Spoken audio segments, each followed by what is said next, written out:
One afternoon in March of 2004, a 53-year-old handyman named Carl Fenwick was sitting on the floor of a vacant studio apartment.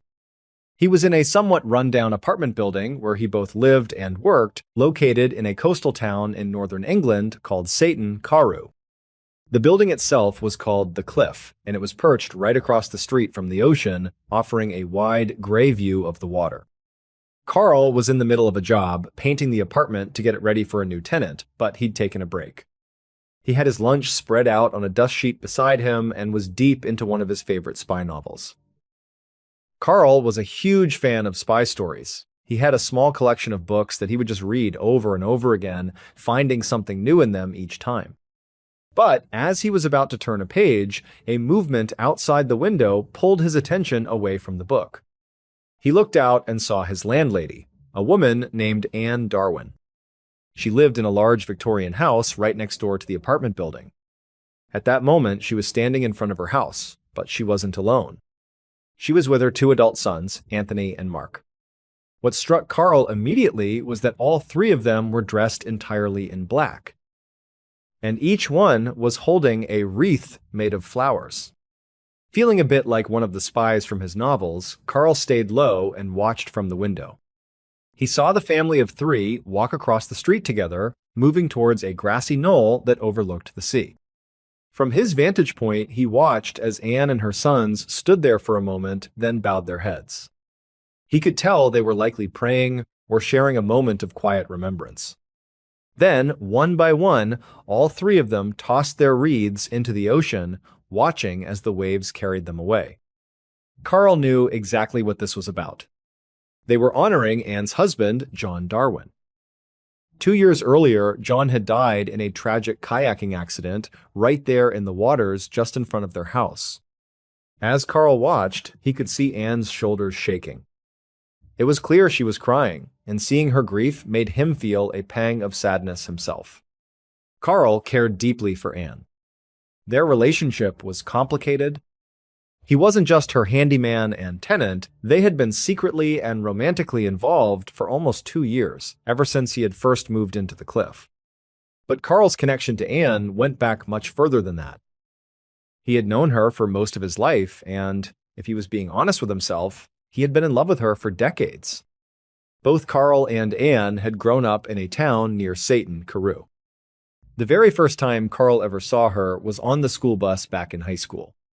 He had been completely captivated by her but was too shy to ever work up the courage to say hello. Soon after, he left for college, but the memory of her never really faded. After finishing his education, Carl went on to build a life of his own. He became a school teacher and started a family. But his life took a sharp downturn after he made a series of really bad real estate investments. His financial troubles spiraled into legal troubles, and eventually, it all fell apart. He ended up leaving his family and going on the run from the police. He found himself living in the woods just outside of Satan Carew, a shadow of the man he once was. And that's when fate, or something like it, brought him and Anne back into each other's lives. One evening, he was near his campsite when he saw a car pull into a nearby parking lot. He recognized Anne at the wheel, and she looked incredibly upset. This time, all these years later, he decided to approach her. He walked over to her car and gently knocked on the window. It turned out that her husband's kayaking accident had happened only a few weeks before. She was emotionally shattered and completely overwhelmed. On top of her grief, she was also desperate for help managing the properties she and her husband had owned together. That very same night, she offered him a place to stay. She let him move into one of the empty apartments at the cliff. And once Carl was settled in, their relationship slowly blossomed into a quiet, unconventional romance. His days were spent working, fixing up the apartments in the building. His nights were spent with Anne in her house next door. Keeping their relationship a secret was strange for both of them, but they each had their reasons. Carl was terrified of being arrested.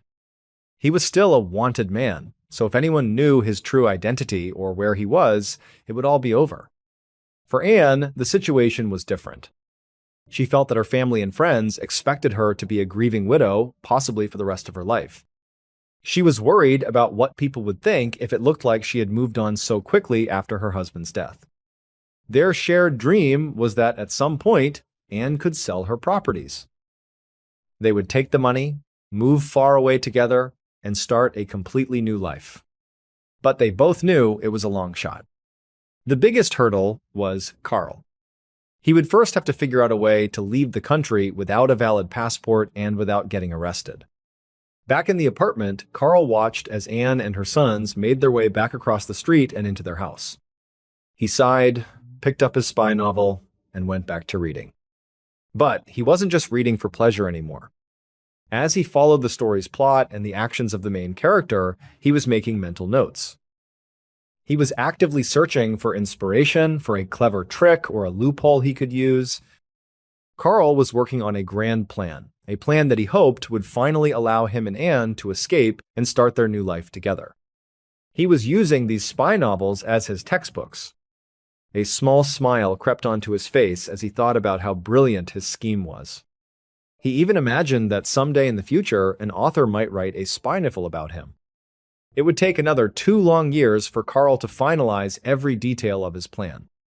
But finally, one morning in July of 2006, he was ready. He walked through the airport near Satan Karu, trying his best to look casual and blend in with the other travelers. He approached the ticketing counter, his heart pounding in his chest.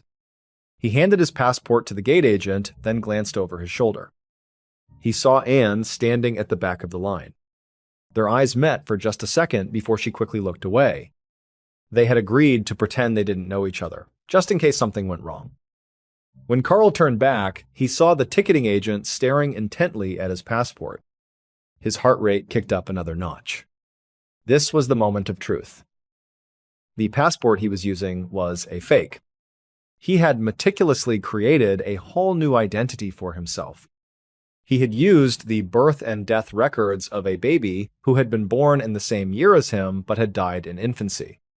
It was an idea he'd lifted directly from one of his favorite spy novels, The Day of the Jackal, which was about an assassin who constantly changed identities. If this worked, if this agent bought the fake passport, he and Anne would be on a flight to Panama in Central America.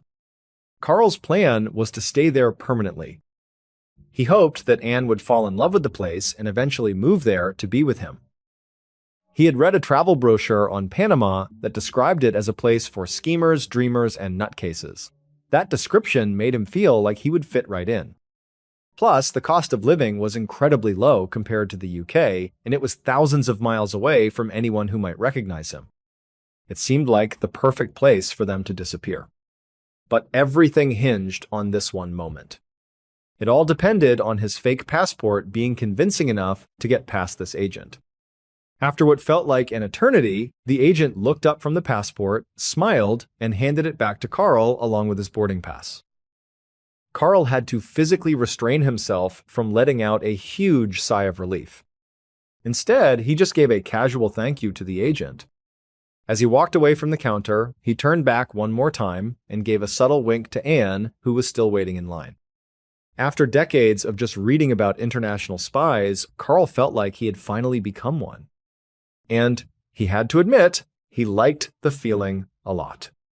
Soon, he would be living full-time as John Jones, an international man of mystery. A few days later, Carl sat beside Anne in the back of a Jeep. A real estate agent was driving them through the lush Panamanian countryside. They sped along a highway that cut through the jungle, and with every mile, Carl felt more alive than he had in years. They came around a sharp bend in the road, and suddenly, the dense jungle gave way to a stunning, sandy beach. The realtor pulled the car over and told them to get out, to take a look around and see if this particular plot of land felt like it could be their new home. Carl had done the math 100 times. Once Anne sold the apartment building and combined that money with the life insurance payout she had received after her husband's death, they would have around £600,000 in savings. That was roughly 800,000 American dollars. It was more than enough to get them set up, but they would need a steady source of income in Panama as well. That's where this land came in. Carl's big idea was to buy this piece of jungle paradise and open an eco-lodge resort. These types of resorts were becoming incredibly popular in Central America. Tourists would pay good money to stay in rustic beachside cabins for a week, go canoeing, horseback riding, and trekking through the jungle. Carl also planned to build a private villa on the property just for him and Anne, right there on the beach. He led Anne down to the edge of the water and pointed across the bay to the tree line. He told her to imagine a row of beautiful cabins nestled among the trees. He described a long dock stretching out into the water with a bunch of canoes tied up to it. He talked about a path that would lead from the cabins to a horse stable hidden in the woods. Then he pointed to the opposite side of the bay and told her to picture a magnificent seaside villa, their home, where the two of them would live out their days. Anne kicked off her sandals and waded into the warm water. Carl could see it in her eyes. She was picturing it, imagining the life they could have here. For Carl, it felt like years of meticulous, risky planning were finally about to pay off. This trip had been the best week of his entire relationship with Anne. For the first time, they could act like a normal couple. They went out to dinner in public every night. They walked down the street holding hands without fear. Carl loved being John Jones. He felt a sense of freedom he hadn't experienced in a very long time. And oddly enough, even though his identity was a complete fabrication, he felt more like his old self, the person he was before all the debt and the legal problems had crushed him. By the time they got back to the realtor's office that afternoon, Anne was completely sold on the idea. She told Carl that she was taken with Panama and that yes, she wanted to move here with him. She promised that as soon as she got back to England, she would get her affairs in order and prepare for the big move. Carl was beaming. Their realtor, sensing the happy moment, grabbed a camera and took a picture of the three of them to commemorate the day they decided to change their lives forever. It took another full year for Anne to sort everything out back home. She had to sell her properties in Satan, Carew, and even more difficult, she had to tell her family that she was moving to Panama of all places. They were all shocked at first. It seemed like such a random and drastic decision, but eventually they came to understand.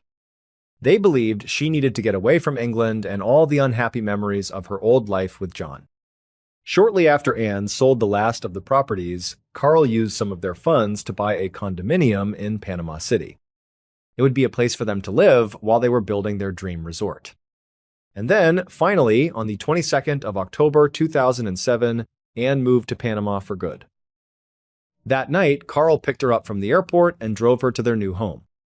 As he drove, he had to force a smile. He had recently discovered some news, some terrible news, that was going to throw their entire new life into jeopardy.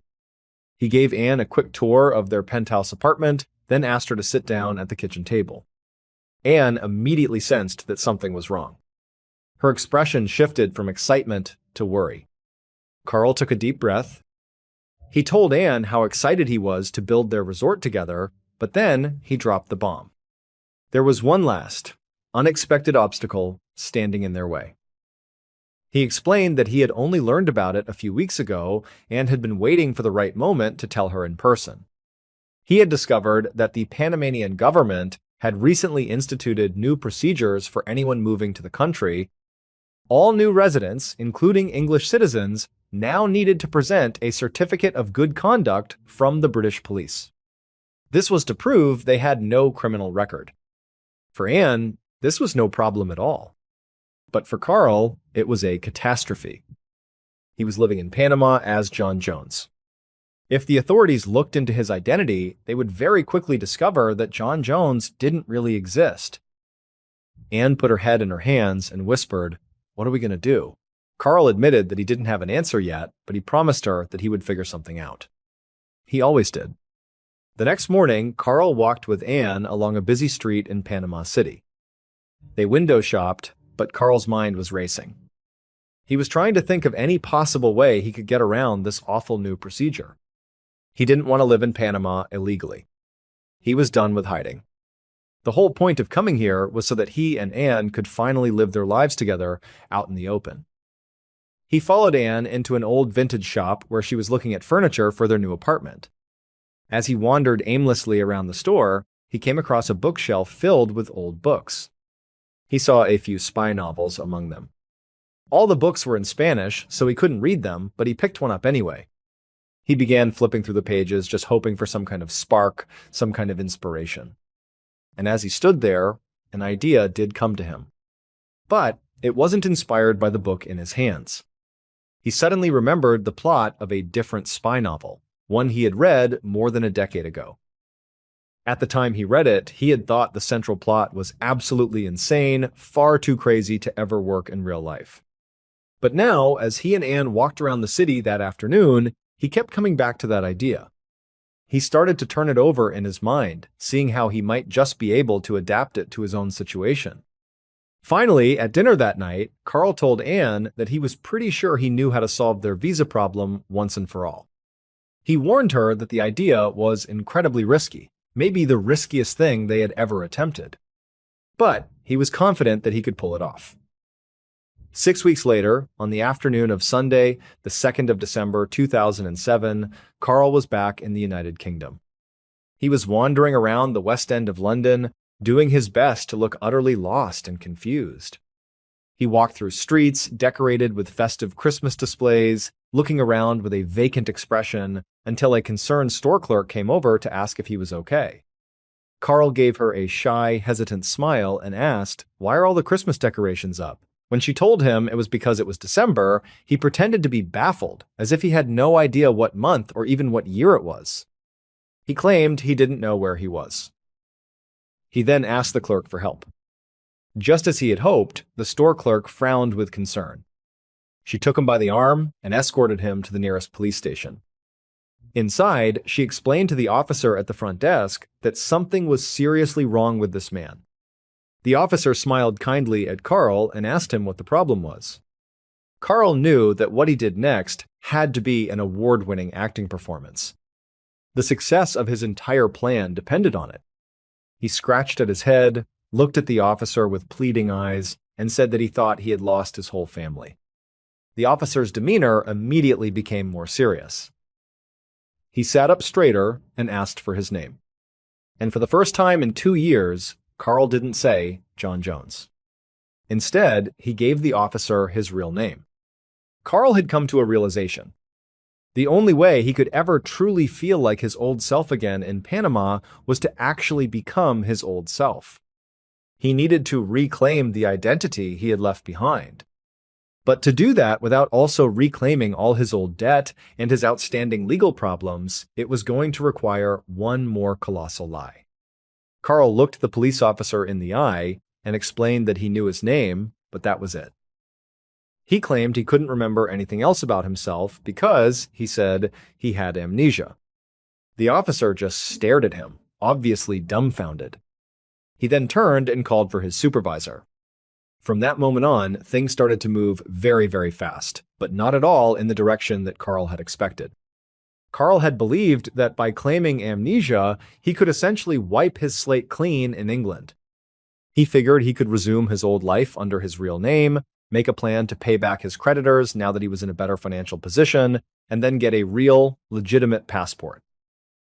With that, he and Anne could live happily and truly openly in Panama. But that is not what happened. Almost immediately, the newspapers caught wind of his incredible story, and it exploded. It made the front page. To the rest of the world, Carl had a story that was almost unbelievable. He had supposedly spent years wandering around as a homeless person, a man with no memory of his past, no knowledge of his own identity. Almost overnight, he became a massive international news sensation. The entire world wanted to know, where had this man been for the past few years? Carl had not anticipated any of this publicity. He and Anne were both horrified. Their horror turned to pure panic when 2 days later, a British newspaper published a photograph they had found on an obscure real estate website in Panama. In the picture, Carl could be seen standing next to Anne and their realtor. All three of them were beaming with happiness after a successful day of viewing properties. This photograph was very, very bad for Carl. It was irrefutable proof that he had not been wandering around the UK homeless with amnesia, just as he had told the police. But the photo was even worse for Anne. It was devastating, because it proved something far more shocking, far more terrible than simple financial fraud. This one picture unraveled a story so outlandish that it sounded like it must have come directly from the pages of a fictional spy novel. It would turn out that Anne was not the grieving widow she had pretended to be for years. And her handyman boyfriend, Carl Fenwick, was not Carl Fenwick at all. Carl's real name, the one he had given to that police officer in London when he was faking amnesia, was John Darwin. He was Anne Darwin's supposedly dead husband. The two of them had faked his death in that kayaking accident all those years ago. It was an elaborate scheme to escape his crippling debt, and so that they could fraudulently claim his life insurance money. Not even their own sons knew their father was still alive. For years, they had grieved for a man who was secretly living right next door. Only Anne and, of course, John were in on the secret. John and Anne were both quickly arrested for fraud. They ended up serving more than 3 years in prison. In a strange way, John's very unhappy ending mirrors the ending of the very book he used for inspiration, The Day of the Jackal. In that novel, the assassin pulls off a series of impressive feats to change his identity and evade capture, but in the end, he still gets caught. Today's second and final story is about a man who makes an unforgivable mistake and pays dearly for it. At around noon on the 9th of October 2018, a 52-year-old Russian engineer named Oleg Bologasov sat in the common room of a tiny research station. This station was located on a remote, frozen island in Antarctica. The common room served as the general multipurpose hangout area for the station's crew. Oleg was sitting there watching television while his coworker, a man named Sergei, sat in a chair nearby, quietly reading a book. They were both drinking alcohol and had been for a while. When they weren't on duty, there really wasn't much else to do in that isolated place besides sit around and drink. Oleg had been at the station for about 6 months at this point. He was part of a 14-person crew on a year-round research mission. Their job was to observe the island's ocean and weather patterns, collecting data for their home country of Russia. Oleg's primary responsibility was maintaining the station's machinery and equipment, which kept him busy for a good portion of the day. But there was still a significant amount of downtime, and Oleg spent almost all of it inside. Being outside in Antarctica was generally a very bad idea. The landscape was riddled with hundreds of lethal, deep ice crevasses, many of them barely visible under the snow. If you fell into one, you were dead. The fall itself could kill you, or you would simply be trapped and freeze. On top of that, there were the obviously freezing temperatures and the constant threat of violent, lethal blizzards. It was a place that was fundamentally not built for human beings. So, Oleg and his coworkers only ever went outside when their work absolutely required it. Otherwise, they were confined to the station's buildings. And inside, their entertainment options were severely limited. There was a television that only got 2 channels. There was a small gym. There was a nearby church. And there was a library. By this point in his tour, Oleg was sick of all of it. He was even tired of the library, which was a shame because he loved to read. But the library was tiny, and he had already read almost every single book on its shelves. His colleague, Sergei, who was sitting near him, also loved to read. Books were one of the few things the two men actually spent a lot of time talking about. Since Oleg couldn't find anything interesting to watch on the 2-channel TV and was feeling intensely bored and stir-crazy, he decided to see if Sergei was in the mood for one of their deep, literary conversations. Oleg turned off the TV, tossed the remote onto a chair, and took a long swig of his drink. He glanced over to the corner where Sergei was absorbed in his book. He saw the cover. It was the novel Fight Club. Oleg had already read it. The book is about a depressed man suffering from insomnia who meets a charismatic stranger and starts a secret club where people just literally fight each other. Oleg thought the book was amazing, mostly because it had one of the most epic plot twists he had ever read. So, Oleg got up and walked over to Sergei. He asked him what he thought of the book so far. But Sergei just grunted and kept reading, effectively ignoring him. Oleg wasn't surprised by this. He knew Sergei very well. The two of them had worked closely together on various research projects over the years. He knew that Sergei was a generally quiet person and not a big talker, whereas Oleg loved to get into long, passionate discussions about everything and anything. Sometimes, Oleg could coax Sergei out of his shell by asking a lot of questions or telling jokes. But today did not seem to be one of those days. This was frustrating for Oleg, but he could take a hint. He could tell that Sergei just wanted to be left alone to read. So, he stood up and left the common room to go find something else to do. Oleg spent the next few hours just wandering around the station, checking some of the research logs, and continuing to sip his drink. He briefly thought about going outside just for a minute to get some fresh air.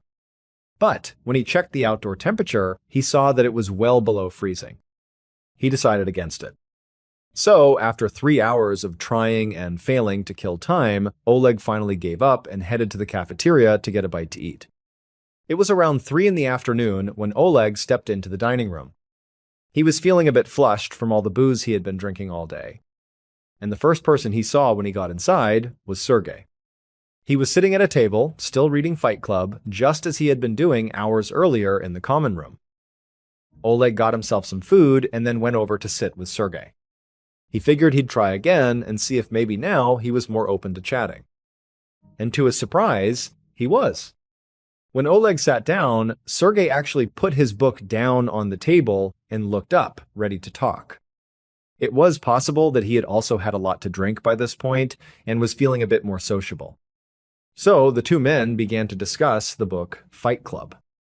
Very quickly, their conversation became really energetic. They were both a bit drunk and were getting excited about the points they were making.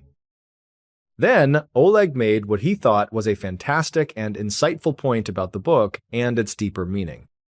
To Oleg, it seemed like the conversation was going great. But then, all of a sudden, right after he made his point, Oleg noticed that Sergei had gone completely silent. His face had changed.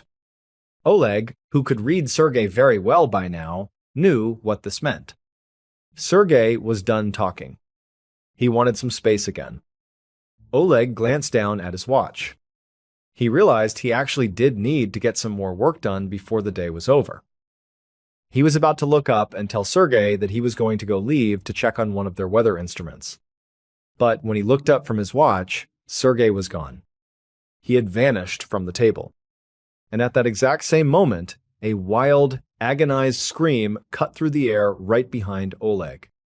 A few minutes later, in another building at the station, the research station's manager was in his office, going through some paperwork.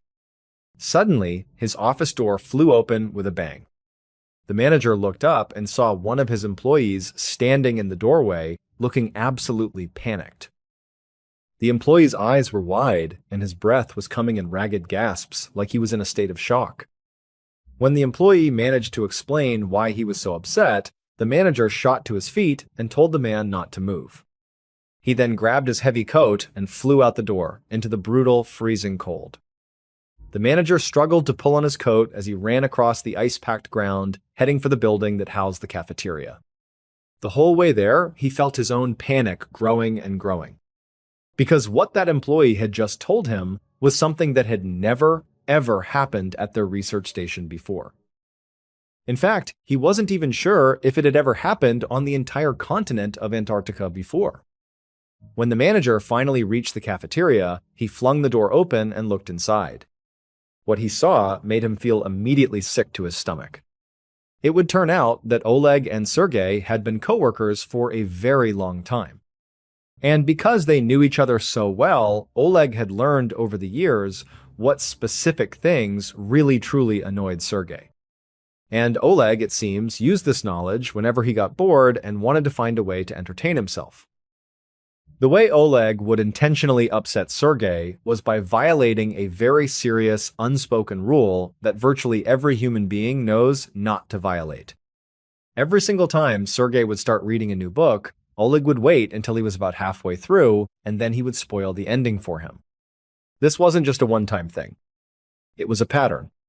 Whenever they talked about books, Oleg repeatedly and deliberately ruined them for Sergei, which always made Sergei incredibly angry.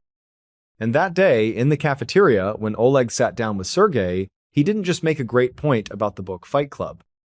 He told Sergei exactly how it ended. He revealed the big, famous twist. And Sergei, who was very drunk and who, like Oleg, had also been feeling very restless and tense from having been cooped up in that isolated station for months on end, finally snapped. This time, when Oleg spoiled the ending, Sergei completely lost control. He went into the kitchen, grabbed a knife, walked up behind Oleg, and began repeatedly stabbing him in the chest, all while allegedly screaming, "Didn't see that coming, did you?"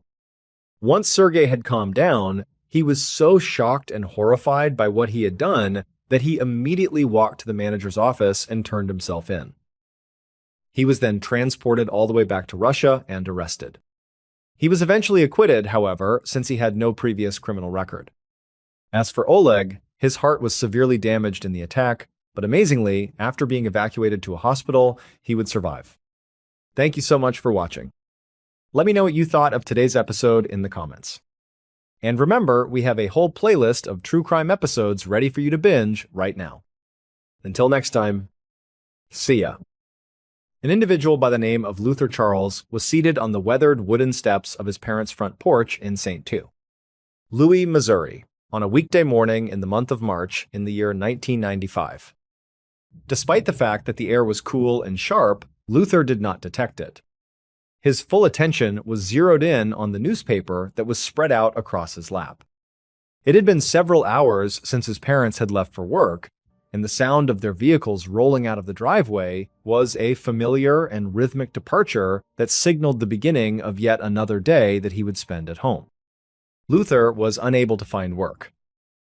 5 years had passed since he had last had a steady employment. It wasn't because he was a slacker, rather, it was because he had a simple, all-encompassing dream. Luther had a dream of becoming an actress. During the course of a half-decade, he had committed every ounce of his existence to the pursuit of this goal. Rather than only daydreaming about it, he was actively working toward achieving it.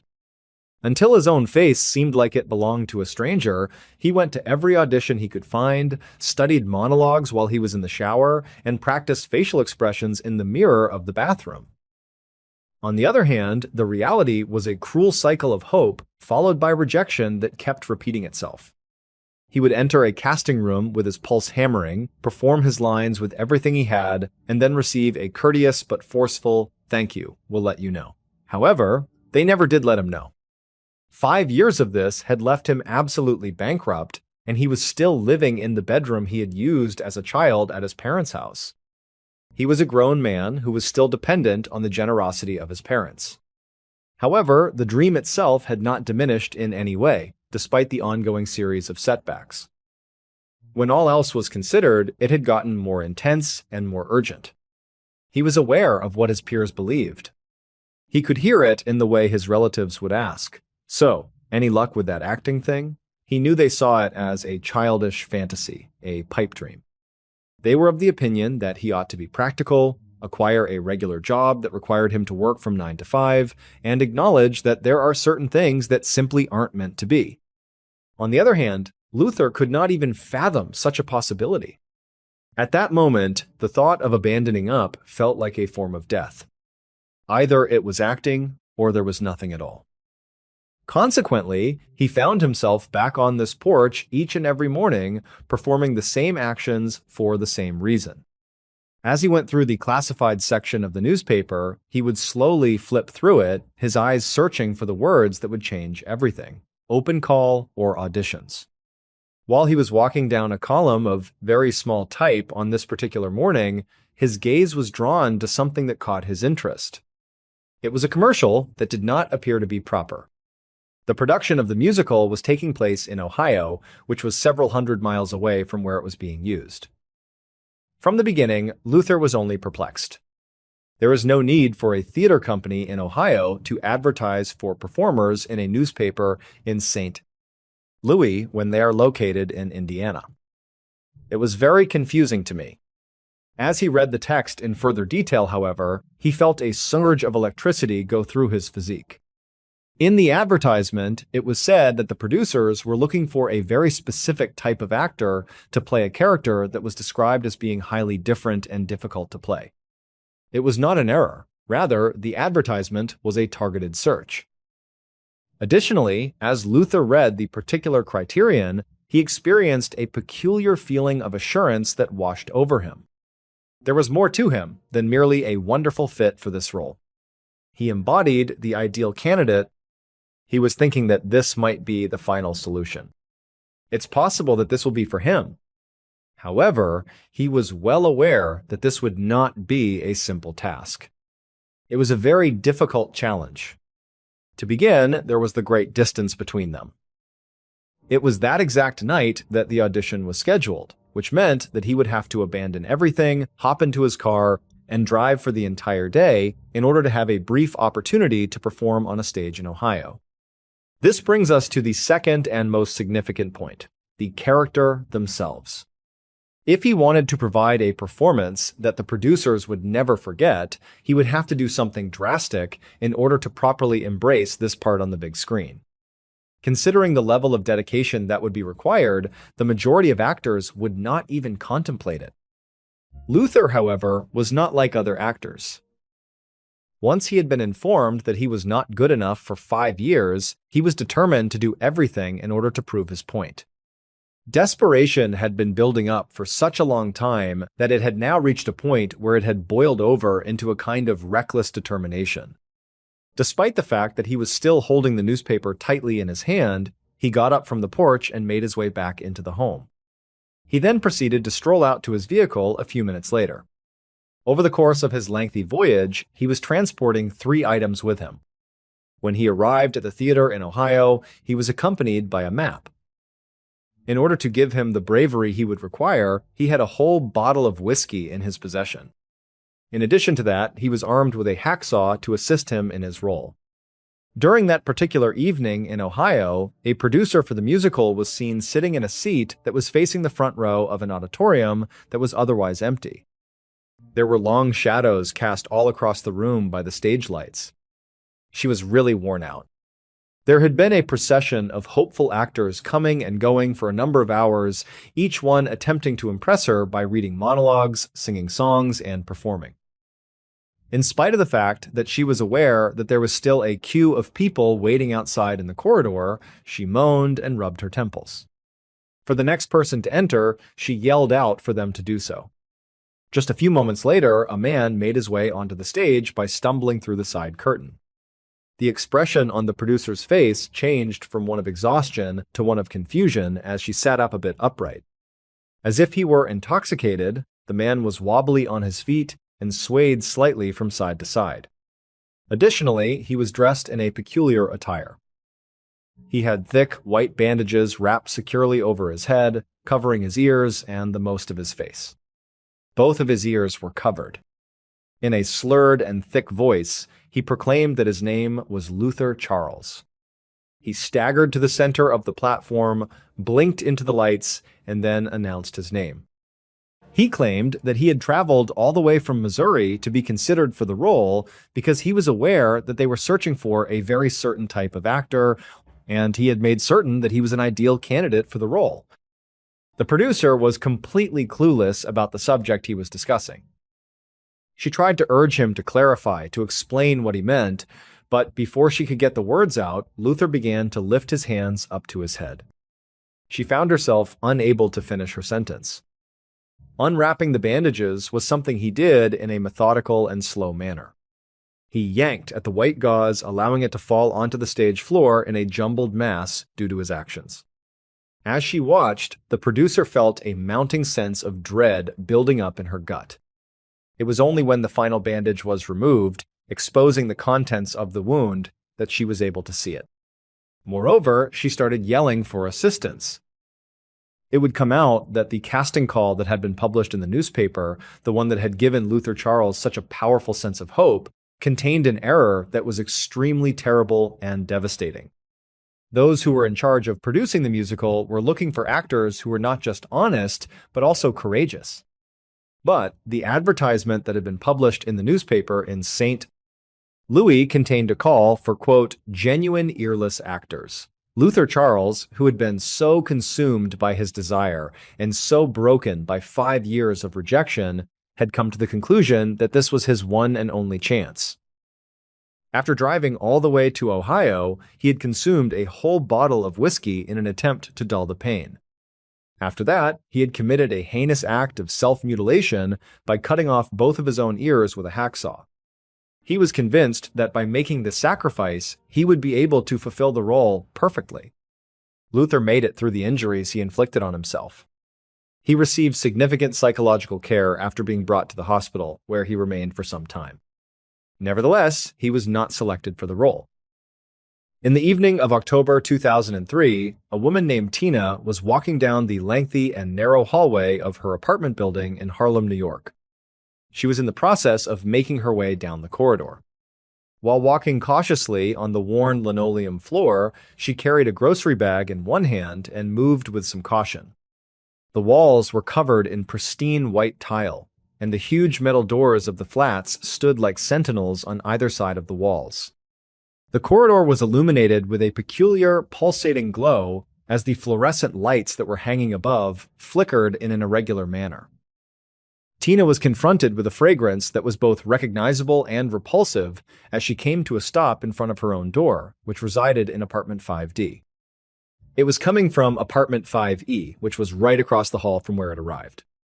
It had a heavy, smelly odor that was a combination of rotting flesh and pee that had been around for a long time. Tina's expression changed to one of disdain. The only thing she wanted more than anything was to get inside her own apartment and get away from the odor.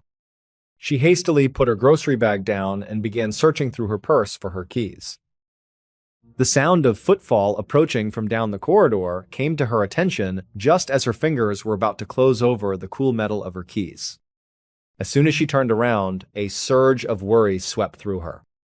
Antoine Yates, the individual who resided in apartment 5E, was the person responsible for the foul odor, as it was known. As he approached her, he was carrying a large bag that appeared to be quite heavy over his shoulder. He was going directly toward her. On the surface, it appeared as though it might be filled with sand or possibly gravel.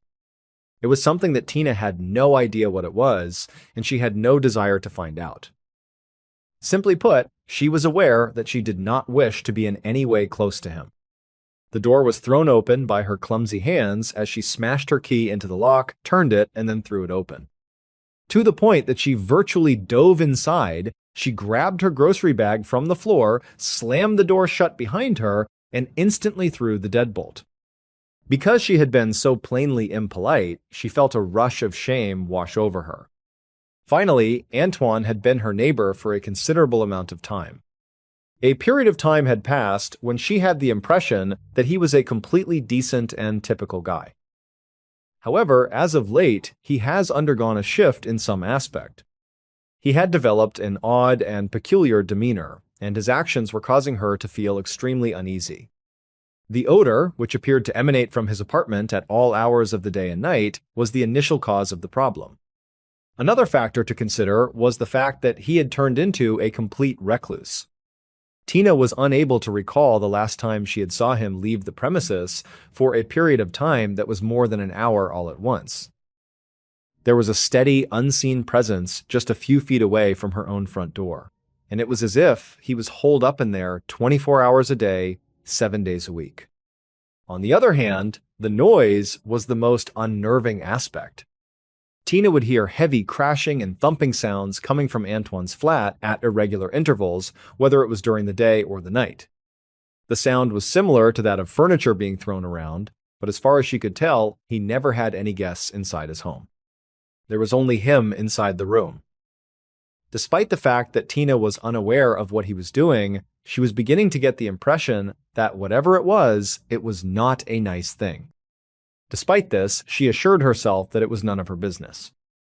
All she could do was keep to herself, make sure that her door was always locked, and keep her fingers crossed that whatever bizarre phase Antoine was going through would ultimately pass. This was the best thing she could do.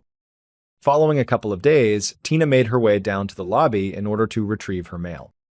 During the process of organizing her letters, she came across a woman named Joyce.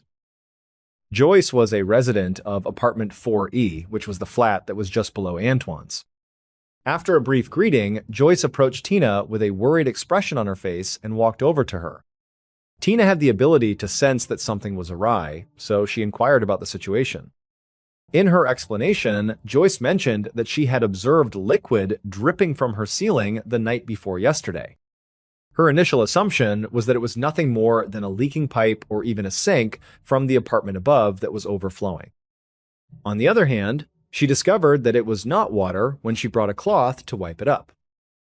A powerful and pungent odor emanated from the liquid.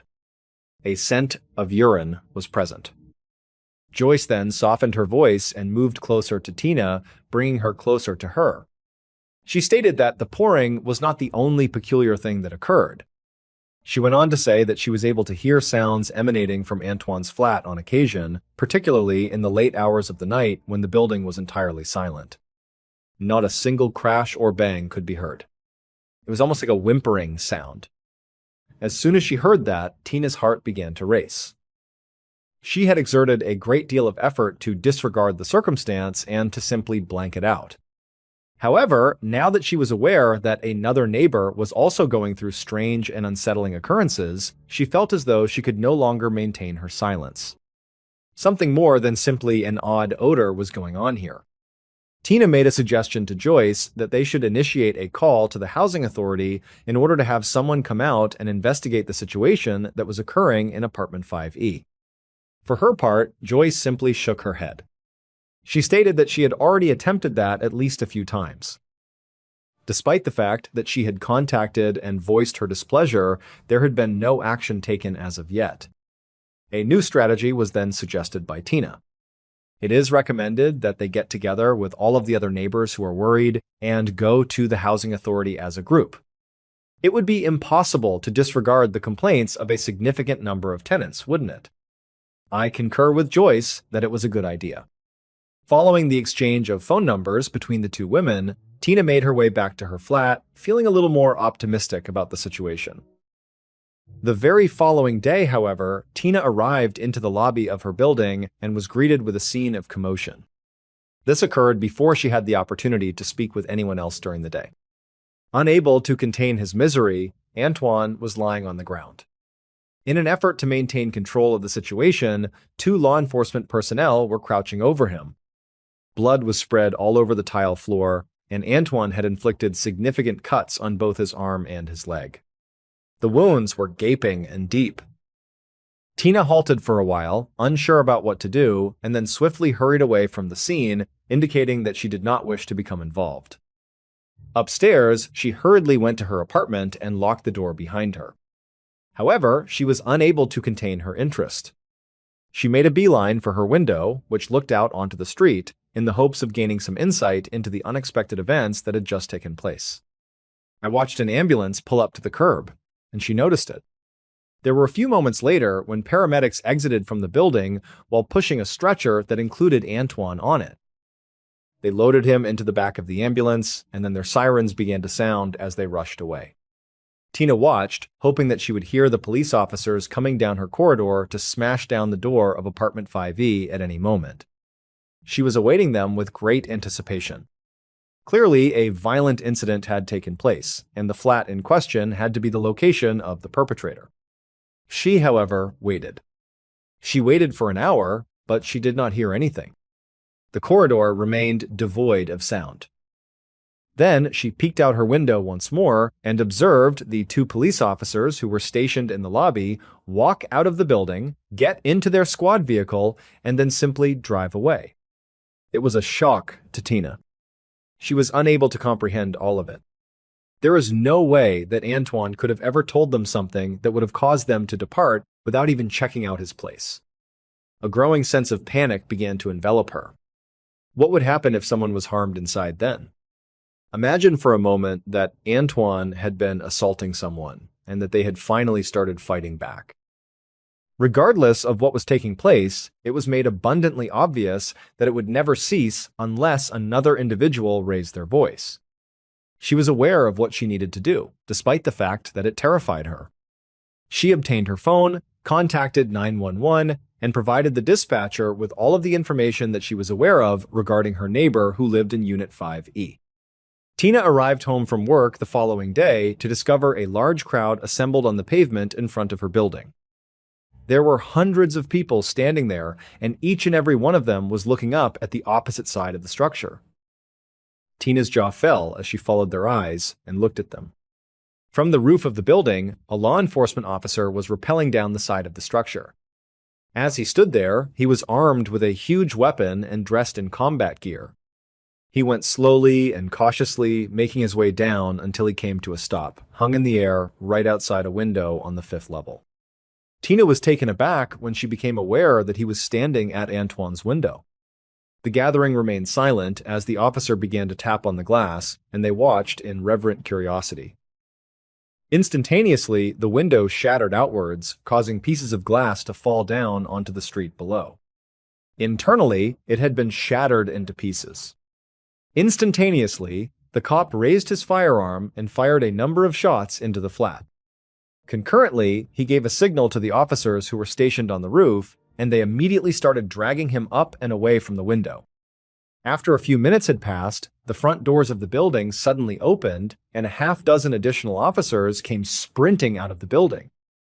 It was a massive and heavy tarp that they were carrying between them, and whatever was contained within it was an enormous and struggling object. Tina was very perplexed by everything that was going on until the officers passed the tarp by her. Only for a fraction of a second did she get a peek of what was contained within. It would come out that Tina and Joyce were correct in their suspicions of Antoine. Nevertheless, the reality was much more peculiar than they could have ever imagined it to be. It is not true that Antoine was a violent criminal who caused harm to individuals in his residence. Despite the fact that he was concealing a secret, it was a rather peculiar one. He had a pet of his own, a Bengal tiger named Ming that weighs 400 pounds. For a considerable amount of time, the tiger had been residing within that modest apartment in Harlem. A massive heap of sand served as its bed in one of the bedrooms of the house. It urinated all over the flat, which resulted in the odor and the leaking that Joyce had observed. Antoine also provided it with a food consisting of raw meat, which he would bring back to his house in those enormous sacks. The terrible wounds that Antoine sustained and that required him to go to the hospital were caused by Ming. It had just lately come to Antoine's attention that he had taken in a stray kitten. When the tiger attempted to attack on the much smaller cat, Antoine had intervened and ended up getting bitten in the process. It was Antoine and Ming who made it through the confrontation alive. After being taken into custody, Antoine was found guilty of reckless endangerment. After the officer on the rope had administered a tranquilizer dart to Ming, he was hauled out of the premises and subsequently transported to an animal refuge in Ohio. Ming had been hit with the dart. Furthermore, it is remarkable that the stray kitten managed to survive the attack as well. On the 6th of January, 1995, at 2:45 in the afternoon, a man called MacArthur Wheeler, who was 45 years old at the time, proceeded with intent toward the glass front doors of a bank located in Swissvale, Pennsylvania, which is a tiny town located just outside of Pittsburgh. In spite of the fact that the temperature was rather mild, he was dressed in a large blue parka and wore a simple mask that was pulled over his face. However, the mask did not completely cover his entire face. Although it was concealed within one of his pockets, his hand was resting on the icy steel of a revolver that was semi-automatic. It was about to be MacArthur's turn to rob this bank. On the other hand, there was a peculiar sense of peace that he experienced as he approached the door. Not in the least bit anxious was he.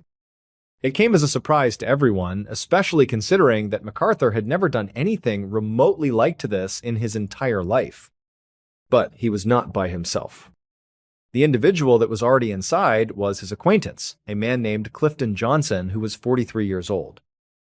Clifton had participated in a bank robbery in the past, and he was the one who had recruited MacArthur to participate in this scheme. At this very moment, Clifton was waiting in line, acting as if he were just another client.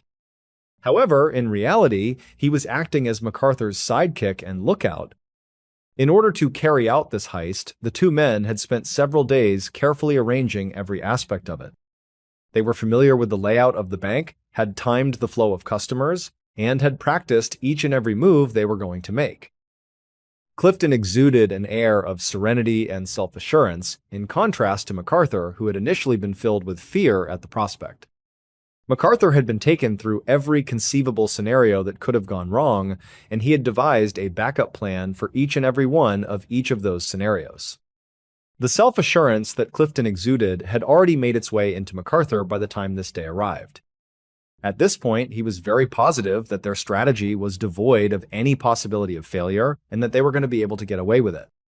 For this reason, he did not feel anxious. Upon approaching the doors of the bank, he forced them open and proceeded to enter the establishment. Although he had to squint a little bit since his mask hindered his eyesight a little bit, he was able to locate Clifton standing in line very quickly, which was exactly what they had planned. Another boost of self-assurance came to MacArthur when he observed him in that location. Without a hitch, everything was operating. As he strolled past the queue of clients who were waiting, he went straight to the teller window that was open and made eye contact with the young woman who was working behind the counter. The revolver was pulled out of his pocket while he continued to do so. He gently instructed her to pay up all of the money while directing it directly at her to be handed over. The other individuals in the bank let out a collective gasp, which he heard them all say. As soon as they had a glimpse of what was taking place, customers and other personnel were rendered speechless, their eyes widened in terror. After a moment, MacArthur turned around and raised the rifle so that everyone could see it. He assured them that he had no intention of causing harm to anyone. Just to be calm, that was all he asked of them. As soon as he obtained the funds, he would go without a trace. Next, he refocused his attention on the teller. By this point, she had quickly retrieved all of the cash from her drawer and was in the process of holding it out with a hand that was shaking. The bundle of cash was taken by MacArthur, who then placed it into his pocket and put his revolver away somewhere else. He cast a quick glance in the direction of Clifton, who was on his way to the entrance. Both males established eye contact with one another and gave each other a slight nod. The two of them then made a U-turn and fled the bank, disappearing down the street immediately after. Roughly 3 months had passed on. The early morning hours of the 20th of April, 1995, saw MacArthur sound asleep in his apartment located just outside of Pittsburgh. He had been there for quite some time. He and Clifton had taken their booty, which was a little more than $5,000, and had promptly gone their separate ways after the robbery had been completed. The goal was to keep a low profile, stop making touch with one another, and wait for things to calm down. Everything had gone according to plan as far as MacArthur was concerned, and everything had worked out perfectly. Even though 3 months had passed, he was still a free man, and he was enjoying his portion of the money that had been taken. He had never been approached by the police, nor had they ever attempted to question him in any way. There was no danger to him. On the other hand, on this particular night, his restful sleep was disrupted by a loud and persistent beating on his front door. While he was lying in bed, he suddenly became upright as a voice called for him to open his eyes and announced that it was the cops. A surge of genuine panic came over MacArthur for the very first time since the heist had taken place. Nevertheless, he promptly made an effort to settle himself down. The advice he gave himself was to just keep his cool. Even in the event that the police believed he was involved in some manner, there was no way that they could prove anything. Their plan had been flawless all along. A mask and a massive parka that totally covered him had been worn by him at the time. His identity was safely protected. After that, MacArthur got out of bed, strolled to the door, and opened it.